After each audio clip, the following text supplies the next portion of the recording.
إن الحمد لله نحمده ونستعينه ونستغفره ونعوذ بالله من شرور أنفسنا وسيئات أعمالنا من يهده الله فلا مضل له ومن يضلل فلا هادي له وأشهد أن لا إله إلا الله وحده لا شريك له وأشهد أن محمدا عبده ورسوله أما بعد. Falënderimet I takojnë Allahut,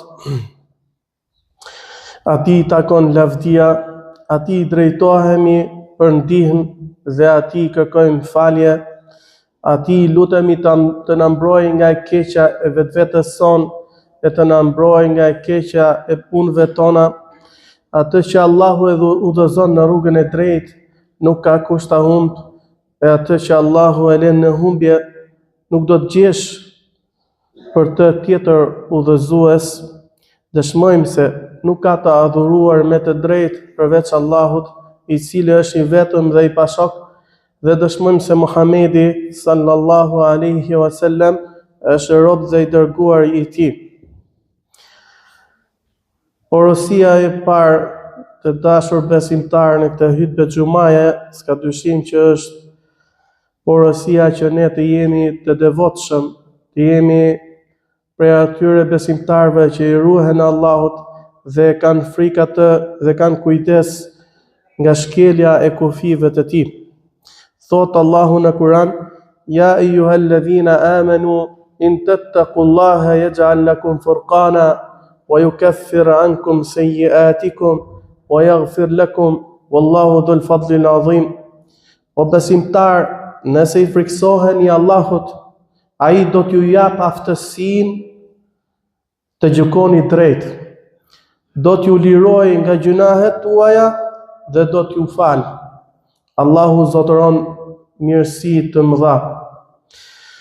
Është e njohur për çdo musliman që di të dallojë se ka ndryshim të madh mes shikimit dhe dallimit. Shikimi të paraqet pamjen e jashtme të gjërave, ndërsa dallimi të paraqet realitetin e gjërave në tërësi. Rob të Allahut, kjo ndodh sepse shikimi është të shohësh e të dëshmosh me anë të syrit, me të cilin njeriu arrin të shikojë.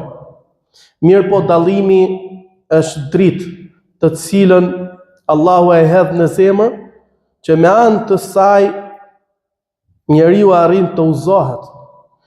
Me të njeriu e njeh Zotin e tij me njohuri të saktë, me të ndan të vërtetën nga e pavërteta, me të njeh rrugën e duhur, shtegun e shpëtimit dhe njeh vend banimin drejt së cilit duhet të shkojnë njerëzit. O besimtar, sa njerëz me dy sy që shikojnë, mirë po që zemrën e ka plot errësirë e të verbër. Shikimi atyre nuk I bën dobi, për shkak se nuk posedojnë dallim të vërtet. E sheh të verbër nga ana tjetër që nuk ka dritë në sytë e tij. E megjithatë ai arrin të dallojë lehtësisht. Atë nuk e ka penguar humbja e shikimit, sepse Allahu ja ka këmbyer atë me dritë në zemrën e tij. Ibn Abbasi, Allahu qoftë I kënaqur me të, kur I iku shikimi, tha: Allahu më ka marrë prej dy syve dritën e tyre, por atë dritë e ka vendosur në gjuhën time dhe në zemrën time.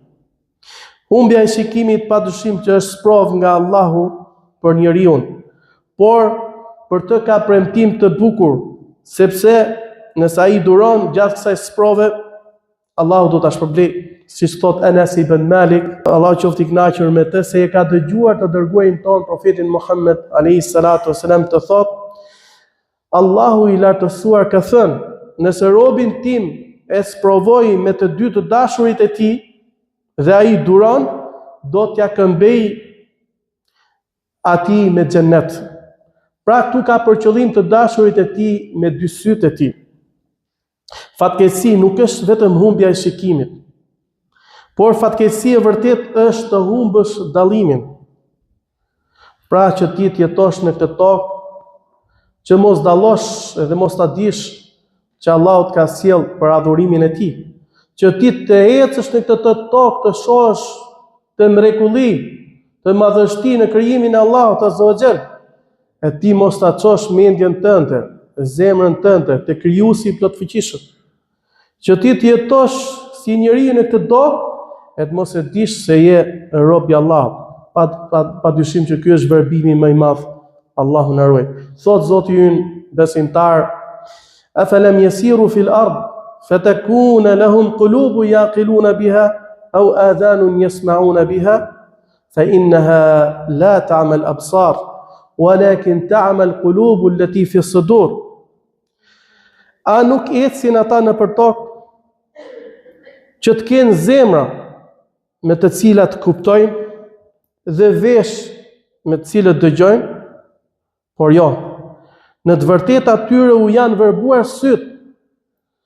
Janë verbuar syt nga këto gjëra që thamë më lart ne, dhe u janë verbuar zemrat në kraharore, pra me të cilët nuk e dallojnë të vërtetën, nuk e dallojnë fenë e Allahut Azza wa Jall. Verbëri e vërtet është kjo verbëri. Ai i cili është i verbër në të dalluar dhe ja ka kthyer shpinën Zotit të tij, nuk e përmend atë, nuk e adhuron atë, nuk i nënshtrohet atij, nuk e zbaton fenë e tij, urdhrin e tij. S'ka dyshim që një i verbuar i tillë, përfundimi i tij do të jetë i keq dhe për të do të ketë ndërshkim. Allahu na ruaj. Thot Allahu në Kur'an: "Wa man a'rada an dhikri fa inna lahu ma'ishatan danka wa nahshuruhu yawm al-qiyamati a'ma." Kushdo që i kthen shpinën këshillës sime, do të ketë jetë të mjeruar, dhe ne në ditën e Kiametit do ta ngjallim atë të verbër, si ndërshkim që ai ishte në këtë botë jo i verbër, pra nga shikimi, shikonte, por ishte i verbër në zemrën e tij, ishte i verbër me vetdijen e tij për të qenë rob i Allahut Azza wa Jall, e ndërshkon Allahu në botën tjetër.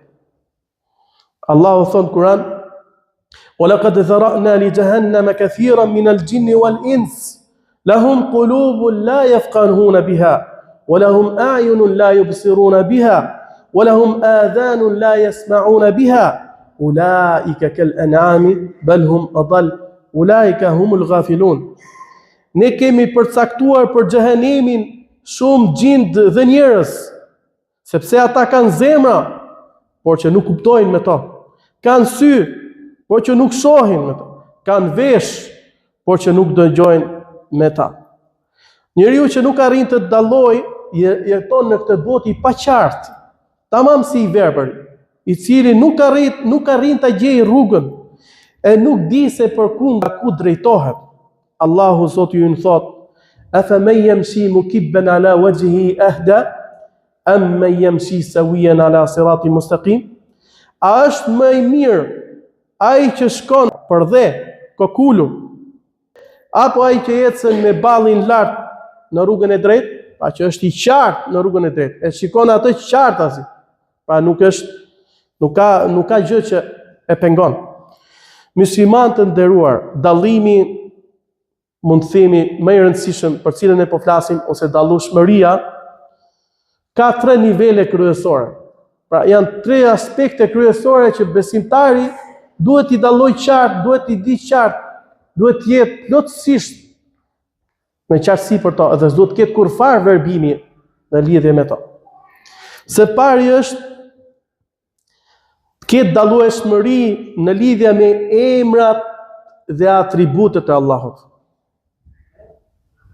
Emrat e Zotit, cilësitë e Allahut, atributet.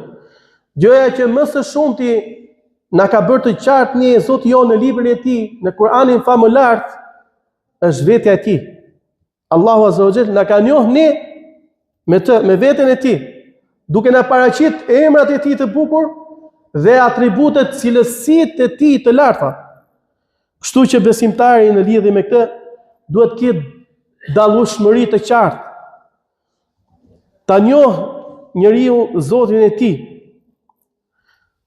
Edhe kjo s'ka dyshim që do t'i mundsoj atij dallueshmëri dhe që ai do të jetë i fortë dhe i qëndrueshëm në rrugën e Allahut, në rrugën e Zotit të tij. Se s'ka dyshim se emrat e Allahut janë emrat më të bukur, që përmbajnë kuptimet më të bukura. Atributet e Zotit, cilësitë e Zotit ton janë cilësitë më të larta. Kurse si nuk maten me atributet apo cilësitë e krijesave, as në përgjasim, as në shëmbëllim, qenia e tij, pra qenia e Zotit ton është e lartë, kurse si nuk mund të ngjasoj me ndonjë qenie tjetër. Veprimet e tij mbi tërë krijesat janë drejtësi, urtësi, përsosmëri dhe mirësi. Atij i përket krijimi dhe urdhri, atij i përket mirësia dhe vlera, atij i përket sundimi dhe lavdia, atij i përket lavdërimi dhe madhështia. Ai është i parë, para të cilit nuk ka asgjë, është i fundit, pas të cilit nuk ka asgjë, i lartë, mbi të cilin nuk ka asgjë, dhe i afërt, para të cilit s'ka asgjë. Të gjithë emrat e tij janë emra lavdërues, falënderues dhe madhërues. Atributet, cilësitë e tij janë të gjithë atributet të përkryera. Cilësitë e tij janë të gjitha cilësi madhështore e të larta. Veprimet e tij e Zotit ton janë të gjitha veprime plot urtësi e mëshirë, të dobishme e të drejta. Çdo krijesë dëshmon për të. Kushdo që i sheh ato me syrin dallues, udhëzohet për tek ai. Nëse robi e njeh të adhuruarin e tij, atëherë friksohet dhe ka shpresë prej tij, e adhuron, e madhron atë, e nuk madhron asgjë për krijesave të tij. Shumë prej defekteve, sëmundjeve dhe mangësive që i kanosen njerëzve që ndjekin rrugën e Allahut, ndodhin për shkak se ata nuk e kanë njohur Zotin e tyre siç e meriton dhe siç duhet. Prandaj dhe ndodhin pastaj gabimet në sjelljet e tyre, Allahu na ruaj. Ndërsa niveli i dytë, dallueshmëria e urdhëresave dhe ndalesave. Kjo është një aspekt shumë i rëndësishëm në rrugën e besimtarit. Besimtari duhet i di mirë, duhet i dallojë mirë çka urdhëron Zoti i tij dhe çka ndalon. Me qëllim që të jetë i qartë në këtë jetë, aty ku duhet të shkel dhe aty ku nuk duhet të shkel. Gjithashtu duhet të ketë edhe dallueshmëri të qartë në lidhje me tekstet inkurajuese dhe kërcënuese. Çfarë kemi fjalën për tekstet inkurajuese dhe kërcënuese? Fjalët e Allahut në Kur'an dhe fjalët e profetit ton Muhammed sallallahu alaihi wasallam në masë të madhe prej tyre janë tekste inkurajuese dhe kërcënuese. Pra që ne na përgëzojnë. Inkurajuese që nëse punon mirë si duhet, e njeh Allahun si duhet, nëse i përmbahesh urdhëresave dhe ndalesave, kufive të Zotit, nëse ti ecën me qartësi në këtë dynja, Allahu shpërblen me xhenet. Ama ti duhet ta kesh të qartë, kesh dallueshmëri të qartë se ç'është ky shpërblim i Allahut, ç'është ky inkurajim i Allahut. Që janë to tekste inkurajuese që na i ka thënë Allahu në librin e tij apo profeti jon Muhammed sallallahu alaihi wasallam. Pastaj nga ana tjetër këto tekste kërcënuese, sepse në të vërtetë Allahu është i mëshirshëm, e don robin e tij. Allahu azza wa jalla nga ana tjetër është edhe ndërshkues i rrep për kriminalët, për gabimtarët, për fajtorët e vërtetë, sepse Allah është më i drejti. Edhe gjithë to tekstet kërcënuese ne duhet i dimë, me qëllim që dallueshmëria jonë të jetë e qartë. Pastaj edhe veprimet tona të jenë në përputhje me këtë, që të punojmë si duhet për fituar atë që na përgëzon Zoti jon xhenetin. Pastaj nga ana tjetër të ruhemi të nimit. Allahu na ruaj. Sa më dallueshmëri të qartë ketë robi në lidhje me këtë që tham, aq në nivelin më të lartë të imanit, të besimit të tij, të veprimeve të tij të tjera. Pra, një person i cili kur ecën në tokë, imagjinon se si do ta shpërblej Allahu në xhenetet e tij të larta. Apo nga ana tjetër, imagjinon se sa i ashpër mund të jetë dëshkimi i Zotit, padyshim që ky nuk është as pak s'ka lidhje me verbërinë, edhe nëse është i verbër. Ky është në kthjelltësinë dhe qartësinë më të lartë që mund të jetë një krijesë në rrugën që bën ai për tek Zoti i tij.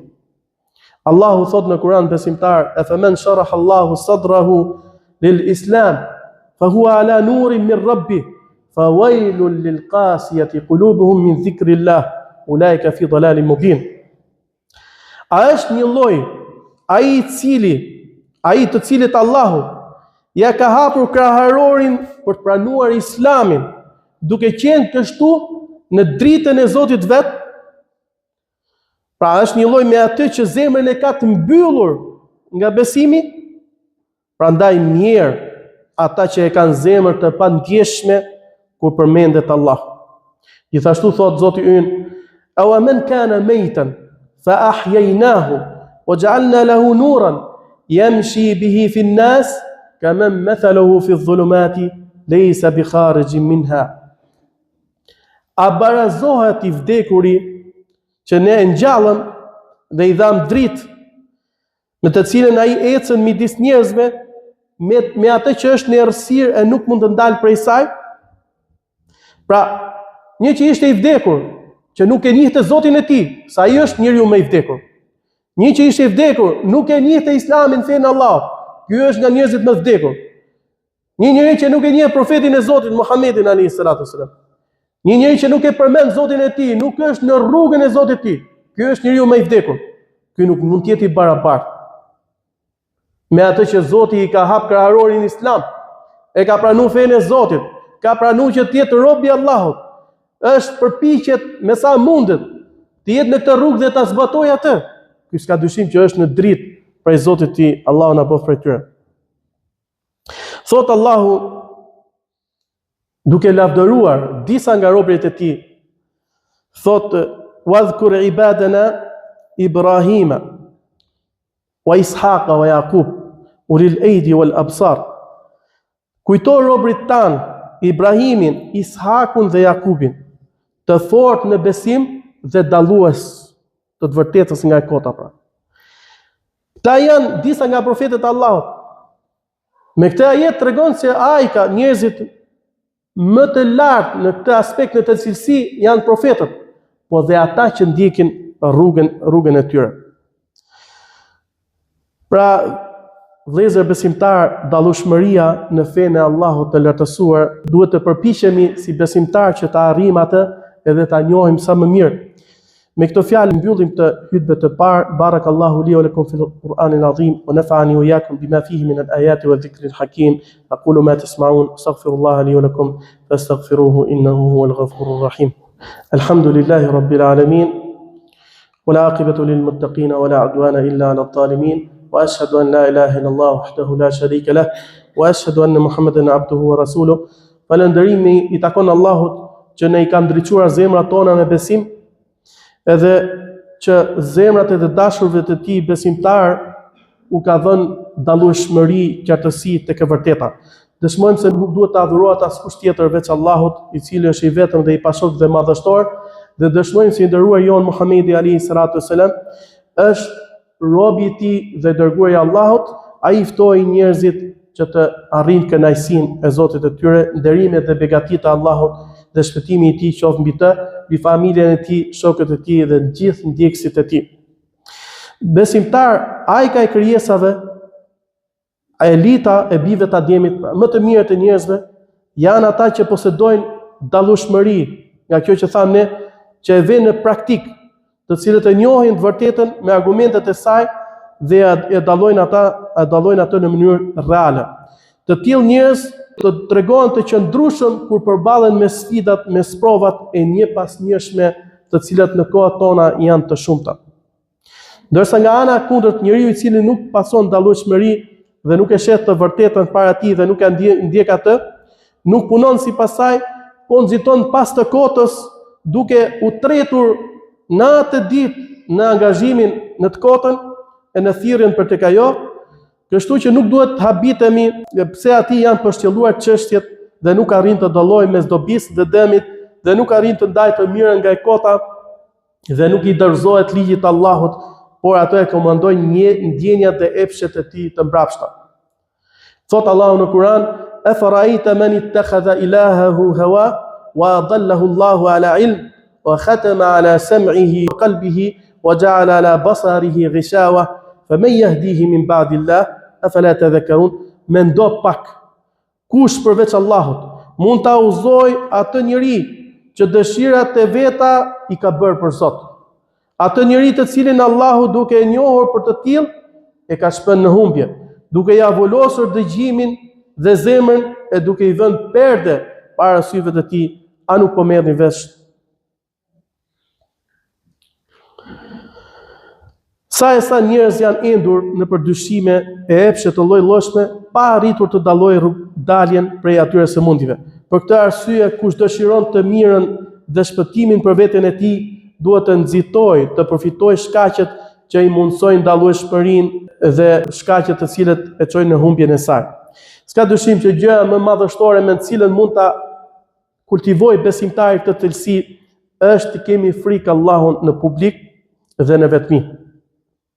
Allahu thot: "Ya ayyuhalladhina amanu in tattaqullaha yaj'al lakum furqana." O besimtar, nëse i friksoheni Allahut, ai do t'ju japi aftësinë e të gjykuarit drejt. Kush i friksohet Allahut do të ketë sukses në dallimin e të vërtetës me të kotën, e cila bëhet shkak që njeriu të ndihmohet, të shpëtojë, të dalë prej mundive të kësaj bote, të fitojë lumturinë dhe botën tjetër e t'i falen gjunahet.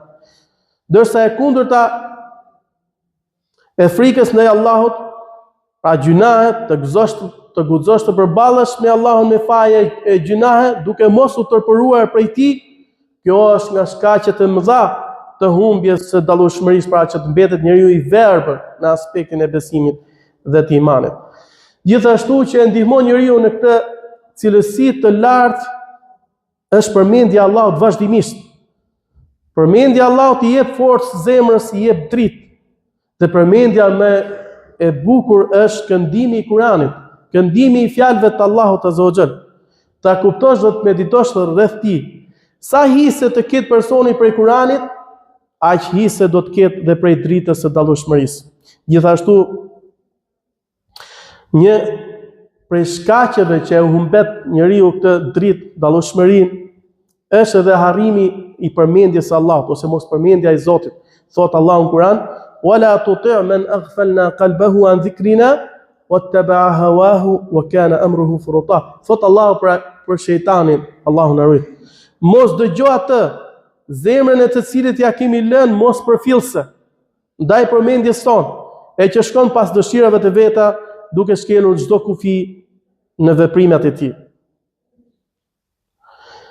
Këto dhe disa të tjera shkaqe që duhet i marr besimtari vëllezër për ta kultivuar këtë cilësi të rëndësishme në veten e tij, pra që të jetë i qartë, ta dallojë mirë rrugën e Allahut Azza wa Jall, duhet përpiqet shumë për to.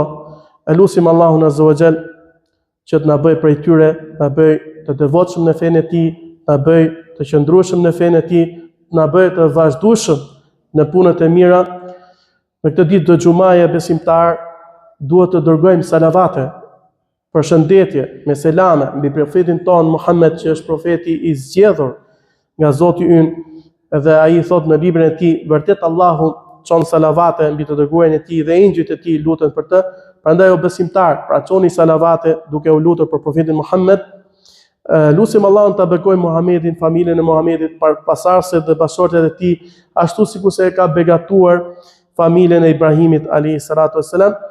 Lutim Allahun na forcojë në Islam, ne dhe muslimanët, ta pështëroj, ta ul mohimin dhe mohuesit. Lutim Allahun të ndihmojë robërit e tij besimtar, edhe të shkatror armiqtë e tij dhe armiqtë e fesë të tij. Lutim Allahun Azza wa Jall që ata që kanë qëllim të bëjnë keq vendeve tona, të angazhojnë me problemet e tyre dhe të hedhin kurset e tyre mbi ta dhe planat dashakëse mbi ta. Gjithashtu lutim Allahun ta bëjë këtë vend të sigurt, të qetë, me pasuri e bollëk dhe tërë vendet muslimane. Allahu na ruajt ne dhe muslimanët në vendet tona, në shtëpitë tona. Lutim Allahun Azza wa Jall që t'i ndihmoj kudo që janë muslimanët e pafuqishëm edhe të dobët, dhe lutim së fundi Zotin ton na japi dallueshmërinë e fe dhe ta bëjë për robërit e tij të devotshëm.